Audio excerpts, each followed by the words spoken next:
आप देख रहे हैं यंग बाइट्स, मैं हूं आपके साथ पूजा ठाकुर। जिस तरह से आप सभी जानते हैं 30 जून से अमरनाथ यात्रा जो है वो शुरू होने वाली। इसी चर्चा पे हम बात करने जा रहे हैं टूरिज्म डिपार्टमेंट के डायरेक्टर ओपी भगत जी से। सर, आपका बहुत बहुत स्वागत है यंग बाइट्स में। Thank you. जी सर, बहुत बहुत धन्यवाद आपका, आपने मुझे मेरी बात कहने का मौका दिया। Thank you so much. जिस तरह से हर साल यात्रा जाती है और कई श्रद्धालु जन जो है दर्शन करने जाते हैं बाबा बर्फानी जी के, तो इस साल जो है 30 जून से यात्रा शुरू होने वाली है। क्या कहना चाहेंगे, अभी तक की कितनी तैयारियां हो चुकी हैं और कितनी रहती हैं? देखिए, हर साल की तरह इस साल भी 30 जून सुबह 4 बजे अमरनाथ जी की यात्रा जो है उस फ्लैग ऑफ की जाएगी यात्री निवास भगवती नगर जम्मू से। यहाँ तक तैयारियों का ताल्लुक है, हमने यात्री निवास को बहुत सारा रिवैम्प करके उसमें जो जितनी वॉशरूम्स की कमी थी वो हमने पूरी कर ली है। टाइल्स वगैरह, वो एसीज़, सीसीटीवी कैमरा और भी बड़ी सारी छोटी छोटी जो दिक्कतें आती थी यात्रियों को, उसके मद्देनज़र हमने काफ़ी सारी चीज़ें ठीक करेक्ट कर दी हैं। इसके अलावा हर 30 किलोमीटर के बाद जम्मू से लेके बनिहाल तक हर 30 किलोमीटर के डिस्टेंस पे हमने मोबाइल टॉयलेट्स का इंतज़ाम किया हुआ है। और इस बार चूँकि आशंका है कि शायद बरसात के दिनों में ये जो बनिहाल रूट हमारा रामबन के आगे प्रॉब्लम हो सकती है, स्टक हो सकता है यात्रा, तो इसकी वजह से हमने अल्टरनेट रूट उसका जम्मू से पीर की गली से रास्ते से मुगल रोड की तरफ से गुजारना है। तो इन केस अगर ऐसा होता है तो हमने वहाँ पर भी 3 ट्रांजिट कैंप्स बना के रखे हुए हैं मुगल रोड पर। यहाँ पर हैबिटेशन बहुत कम है।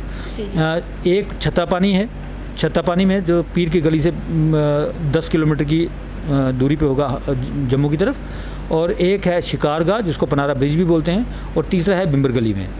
इसके अलावा बफलियाज में भी टूरिज़्म की हट जो है, टूरिज़्म की टीआरसी जो है टूरिज़्म डिपार्टमेंट की, उसको भी हमने रिवैम्प करके कम से कम वहाँ पर भी 150 लोग ठहर सकते हैं। इतना हमने इंतज़ाम किया। जिस तरह से यात्री निवास से शुरुआत होगी वो वहाँ से जाना शुरू करेंगे। उसके बाद जिस तरह से आपने बोला जगह जगह पे आपने उनके लिए कई फैसिलिटीज़ रखी है, क्या क्या फैसिलिटीज़ रखी है? और खासकर लंगर की बात की जाए या और भी कई फैसिलिटीज़ की बात की जाए जो पिछले साल जो है कुछ कमियाँ पेशी रह गई होगी जो इस साल आप पूरी करने जा रहे हैं। जी, जैसे मैंने आपको बताया, जहाँ जहाँ एक तो मोबाइल टॉयलेट्स होंगे हर एक जगह पे, दूसरा लंगर के साथ वहाँ कोई ना कोई कियोस्क लगेगा खिलाने पिलाने के लिए भी। पानी का प्रबंध पूरा किया जाएगा। वो तो डिस्ट्रिक्ट एडमिनिस्ट्रेशन वैसे देख ही रही है। डिपकॉम साहब ने भी कम से कम इस टाइम तक कम से कम 10-20 जो राउंड हैं वो उन्होंने बनिहाल रूट के लगा दिए हैं, ये देखने के लिए कि यहाँ कोई कमी पीछी तो नहीं है।